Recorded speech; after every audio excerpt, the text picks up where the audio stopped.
Pasukan Rusia dari Brigade Senapan Bermotor ke-56 berhasil merebut kendali pemukiman Shevchenko di wilayah Donetsk People's Republic, DPR.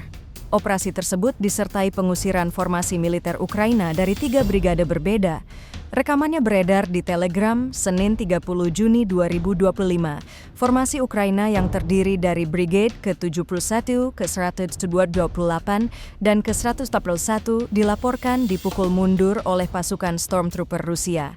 Setelah pertempuran sengit, pasukan Rusia berhasil menduduki pusat pertahanan dan logistik di wilayah tersebut. Dalam rekaman yang beredar di Telegram, terlihat pasukan Rusia mengibarkan bendera nasional di pusat kota sebagai simbol keberhasilan operasi militer dan pembebasan kawasan. Keberhasilan ini memperkuat posisi Rusia di arah Donetsk Selatan dan menjadi salah satu pencapaian taktis signifikan dalam beberapa pekan terakhir, terutama dalam hal logistik dan penguasaan jalur distribusi militer.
Download Tribun X sekarang, menghadirkan lokal menjadi Indonesia.